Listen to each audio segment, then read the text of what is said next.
జై శ్రీరామ్. శ్రీమాత్రే నమః. శ్రీ గురుభ్యో నమః.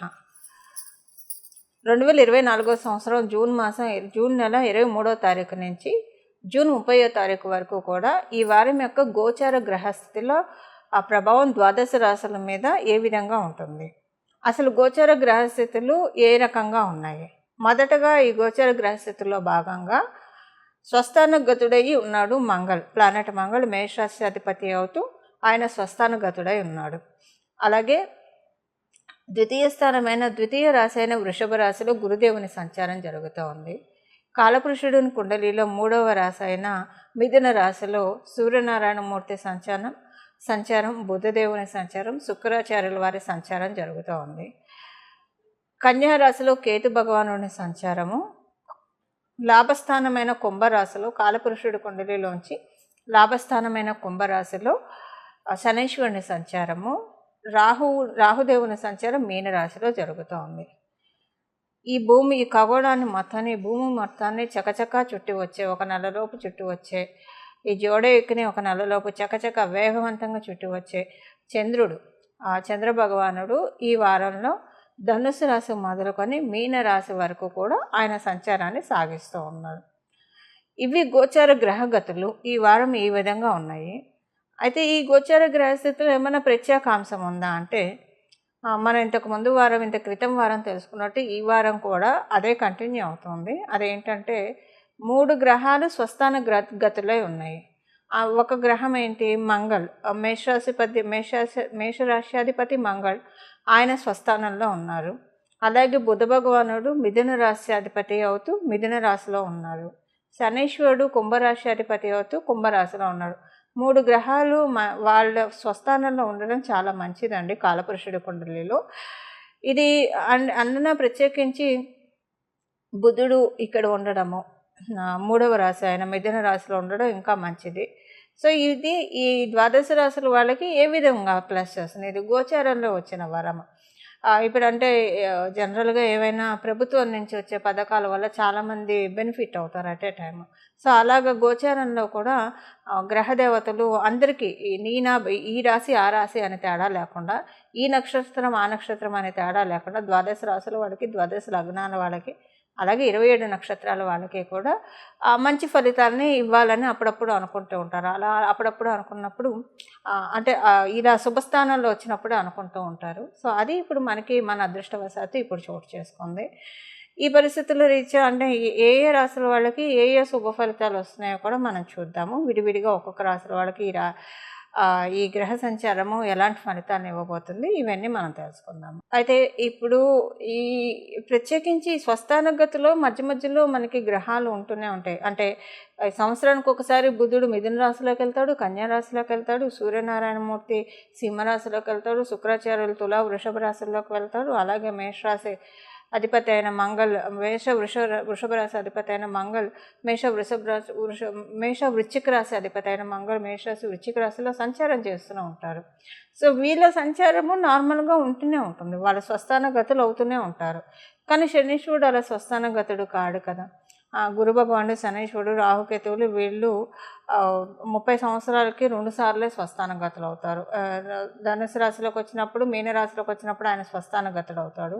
మకర కుంభరాశిలో వచ్చినప్పుడు శనీశ్వరుడు ఈయన స్వస్థానగతుడు అవుతాడు. సో ఇప్పుడు పాయింట్ ఏంటంటే, కుంభరాశిలో శనీశ్వరుడు ఉంటూ మిగతా 2 రాశుల్లో ఆ గ్రహాలు, ఆ రాశ్యాధిపతులు స్వస్థానగతులు అవ్వడం ఒక విశేషాంశం. ఎందుకంటే ఎప్పుడైనా ఏదైనా ఒక అనుకూలతలకి శనీశ్వరుడు కర్మకారకుడు కదండి. మరి ఆయన ఫస్ట్ ఆమోద ముద్రను తెలిపితేనే కదా ఏదన్నా జరిగేది. సో ఆమోద ముద్రని, గ్రీన్ సిగ్నల్ని, గ్రీన్ టిక్స్ని ఇచ్చే శనైశ్వరుడు కుంభరాశిలో ఉండడం అనేది నిజంగా చాలా స్పెషల్ విషయం అని చెప్పాలి, ప్రత్యేకాంశము. అలా ఆయన కుంభరాశిలో ఉంటూ ఈ 2 గ్రహాలు స్వస్థాన గతులై ఉండడము డెఫినెట్గా చాలా పాజిటివ్స్ని ఇండికేట్ చేస్తుంది. ఈ విషయం గురించి మనం ఆల్రెడీ ఇదివరకు వీడియోలో మాట్లాడుకున్నాము. అది లాస్ట్ గోచర ఫలితాలు చూస్తే మీకు అర్థమవుతుంది, లాస్ట్ వీక్ గోచర ఫలితాలు. అసలు ఈ వారం యొక్క ఫలితాలు ఎలా, అది ఈ వారం కూడా కంటిన్యూ అవుతున్నాయి, అందుకే ఇంకొకసారి చెప్తున్నాను. ఫలితాలు ఆల్రెడీ చెప్పారు కాబట్టి ఇంకా దాని గురించి మాట్లాడి ఈ వారం యొక్క ఫలితాలు మనం మాట్లాడుకుందాం. సింహరాశి లగ్నంలో పుట్టిన వాళ్ళకి ఈ వారం ఏ విధంగా ఉండబోతుంది. మీకు పరిపూర్తి రాజయోగాన్ని ఇచ్చే మంగళ్ మేషరాశిలో ఉంటూ శ్రీలక్ష్మి యోగాన్ని ప్రసాదిస్తూ ఉన్నాడు గోచార రీత్యా. అలాగే లాభాధిపతి లాభస్థానాధిగతుడై ఉన్నాడు. అదృష్టం డబ్బుల రూపంలో వస్తుంది. మీరు చేపట్టే ప్రతి కాంట్రాక్ట్ కూడా చాలా చక్కగా వెళ్తుంది. మీకు కనుక యంగర్ సిబ్లింగ్స్ ఉంటే వాళ్ళకి మంచి శుభ సమయం. తమ్ముళ్ళు చెల్లెళ్ళు ఉంటే కనుక ఇమ్మీడియట్ యంగర్ సిబ్లింగ్స్కి ఆదాయపరంగా వాళ్ళకి బాగుంటుంది. మీకు ఎల్డర్ సిబ్లింగ్స్ ఉన్నా, అంటే మీకు ఒకవేళ అక్కలు అన్నలు ఉన్నా వాళ్ళకి కూడా, అంటే ఒక రకంగా చెప్పాలంటే సోదరులకి, అది మీ రక్త సంబంధికులు కావచ్చు, మీ కజిన్స్ అయినా కావచ్చు, వాళ్ళకి చాలా మంచి శుభ సమయం.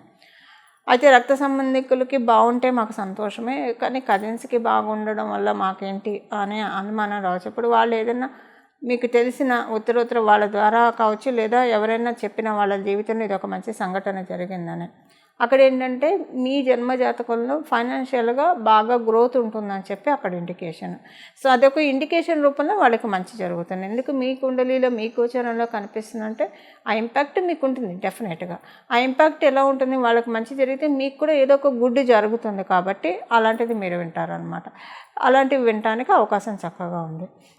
అలాగే మీరు ఈ వారము అన్ని విషయాల్లో బాగా ఉంది, కాకపోతే ఒక విషయంలో కొంచెం జాగ్రత్తగా ఉండాలి. పర్సనల్గా మీరు ఏదైనా మేకోవర్ కోసం ప్రయత్నిస్తూ ఉంటే, అంటే ఏదైనా జిమ్కి వెళ్ళాలని మీరు ప్రయత్నం చేస్తూ ఉన్నా, లేదా డైట్ రిస్ట్రిక్షన్స్ ఫాలో అవ్వాలని, డైట్ రిస్ట్రిక్షన్స్ తీసుకోవాలని అనుకున్నా, ఈ వారం వరకు ఇలాంటివి చేయకండి. ఈ వారం ఇలాంటివి చేయడం వల్ల ఇబ్బందులు వచ్చే అవకాశం ఉంది. కాబట్టి ఈ వారం ఒక్కటి డ్రాప్ డౌన్ అవ్వండి. మళ్ళీ నెక్స్ట్ వీక్ నుంచి మీరు కంటిన్యూ చేయొచ్చు.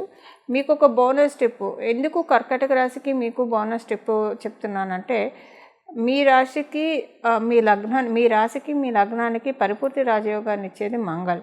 ఆయన స్వస్థానగతుడై ఉన్నాడు కాబట్టి బోనస్ టిప్ మీకు రికమెండెడ్ కాబట్టి చెప్తున్నాను. అంటే ఇంకా మంచి ఫలితాన్ని గ్రాప్ చేసుకోవడానికి ఈ వారం మీరు సూర్య నమస్కారాలు చేయడానికి ప్రయత్నించండి.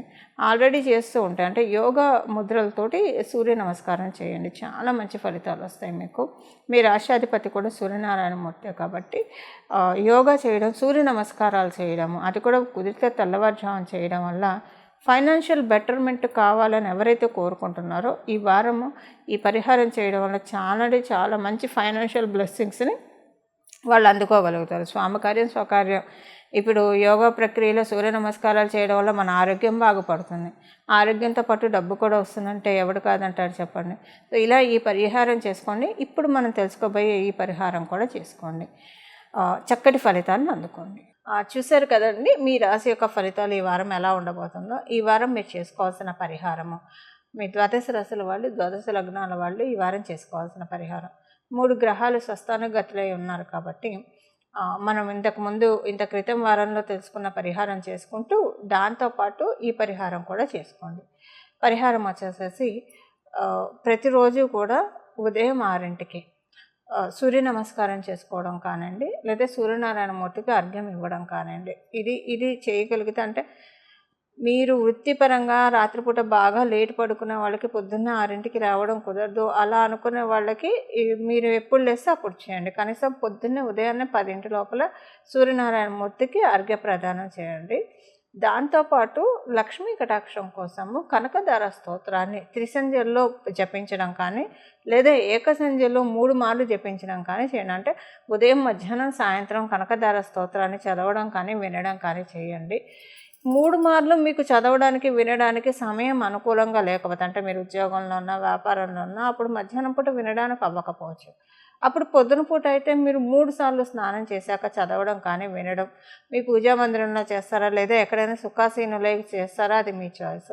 ఇది చేయడం వల్ల చక్కటి లక్ష్మీ కటాక్షం ద్వాదశ రాశుల వాళ్ళకి వస్తుంది. ఎందుకంటే కుంభరాశిలో శనీశ్వరుడు సంచారం చేస్తున్నప్పుడు ఇంకొక 2 గ్రహాలు స్వస్థానగతులై ఉన్నారు కాబట్టి చక్కటి ఐశ్వర్య ప్రాప్తికి, అంటే మన యోగ్యతను అనుసరించి మన జన్మకుండలిలో ఉన్న యోగాలు యాక్టివేట్ చేసుకోవడానికి, మన జన్మకుండలిని అనుసరించి మన యోగ్యతను అనుసరించి డబ్బులు రూట్ అవ్వడానికి చక్కటి అవకాశం ఉంటుంది. గోచార రీత్యా వచ్చింది కాబట్టి ఒకవేళ జన్మకుండలిలో లేకపోయినా సరే ఈ పరిహారాలు చేసుకోవడం వల్ల ధనప్రాప్తి కలగడానికి చక్కటి అవకాశం ఉంటుంది. మంగళం. నమో భగవతే వాసుదేవాయ.